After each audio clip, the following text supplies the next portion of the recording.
Hello, ಅಸ್ಸಲಾಮುಅಲೈಕುಮ್. ನಮಸ್ತೆ ಎಲ್ಲರಿಗೂ. ಈ ವಿಡಿಯೋದಲ್ಲಿ ನಾವು ತಿಳಿ ಕನ್ನಡ ದ್ವಿತೀಯ ಭಾಷೆ ಕನ್ನಡ ಪಠ್ಯಪುಸ್ತಕ ಭಾಗ 1ರ 10ನೇ ತರಗತಿಯ ಮೊದಲನೇ ಗದ್ಯ ಭಾಗದ ಪಾಠದ ಹೆಸರು ಒಣಮರದ ಗಿಳಿ. ಈ ಪಾಠದ ಒಂದು ವಾಕ್ಯದ ಪ್ರಶ್ನೆಗಳಿಗೆ ಉತ್ತರಗಳನ್ನು ನೀಡ್ತಾ ಇದ್ದೇವೆ. ಮೊದಲನೇ ಪ್ರಶ್ನೆ: ಬೇಡನು ಪ್ರಾಣಿಗಳನ್ನು ಕೊಲ್ಲಲು ಮಾಡುತ್ತಿದ್ದ ಉಪಾಯವೇನು? ಉತ್ತರ: ಬೇಡನು ವಿಷ ಸವರಿದ ಬಾಣಗಳನ್ನು ಬಳಸಿ ಪ್ರಾಣಿಗಳನ್ನು ಕೊಲ್ಲುತ್ತಿದ್ದನು. ಪ್ರಶ್ನೆ ಸಂಖ್ಯೆ 2: ವಿಷದ ಬಾಣವು ಮರಕ್ಕೆ ಏಕೆ ತಗುಲಿತು? ಉತ್ತರ: ಜಿಂಕೆಗೆ ಗುರಿ ಇಟ್ಟು ಪ್ರಯೋಗಿಸಿದ ಬಾಣವನ್ನು ಜಿಂಕೆ ಹಾರಿ ತಪ್ಪಿಸಿಕೊಂಡಿದ್ದರಿಂದ ಅದು ಮರಕ್ಕೆ ತಗುಲಿತು. ಪ್ರಶ್ನೆ ಸಂಖ್ಯೆ 3: ವಿಷದ ಬಾಣವು ಮರಕ್ಕೆ ತಗುಲಿದ್ದರಿಂದಾದ ಪರಿಣಾಮವೇನು?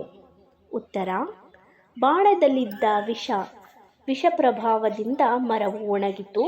ಅದರ ಹಣ್ಣು, ಹೂವು, ಹಸಿರು ಎಲ್ಲವೂ ಕಾಣದಂತಾದವು. ಪ್ರಶ್ನೆ ಸಂಖ್ಯೆ 4: ಗಿಳಿಯನ್ನು ಕಂಡು ಇಂದ್ರನಿಗೆ ಆಶ್ಚರ್ಯವಾದದ್ದು ಏಕೆ?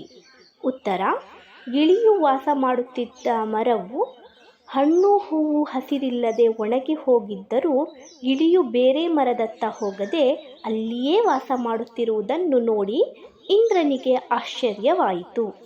ಪ್ರಶ್ನೆ ಸಂಖ್ಯೆ 5: ಗಿಳಿಯ ಯಾವ ಗುಣವನ್ನು ಇಂದ್ರನು ಮೆಚ್ಚಿಕೊಂಡನು? ಉತ್ತರ: ಗಿಳಿಯ ತತ್ವನಿಷ್ಠೆಯನ್ನು ಇಂದ್ರನು ಮೆಚ್ಚಿಕೊಂಡನು. ಫ್ರೆಂಡ್ಸ್, ಇದು ಈ ಪಾಠದ ಒಂದು ವಾಕ್ಯದ ಪ್ರಶ್ನೆ ಉತ್ತರಗಳು. ನಿಮಗೆ ಯಾವುದಾದರೂ ಪಾಠದ ಪ್ರಶ್ನೆ ಉತ್ತರಗಳು ಬೇಕು ಅಂದರೆ ನಮಗೆ ಲೈಕ್, ಕಮೆಂಟ್ಸ್ ಆ್ಯಂಡ್ ಶೇರ್ ಮಾಡಿ. ಕಮೆಂಟ್ಸ್ ಬಾಕ್ಸಲ್ಲಿ ನಿಮಗೆ ಬೇಕಾದ ಪಾಠದ ಹೆಸರನ್ನು ಹಾಕಿ ಯಾವ ಪ್ರಶ್ನೆ ಉತ್ತರ ಬೇಕು ಅಂತ ಹೇಳಿ ಕಮೆಂಟ್ಸ್ ಮಾಡಿದ್ರೆ ಮುಂದಿನ ವಿಡಿಯೋದಲ್ಲಿ ಆ ಪ್ರಶ್ನೆಗೆ ಉತ್ತರವನ್ನು ನೀಡುತ್ತೇವೆ.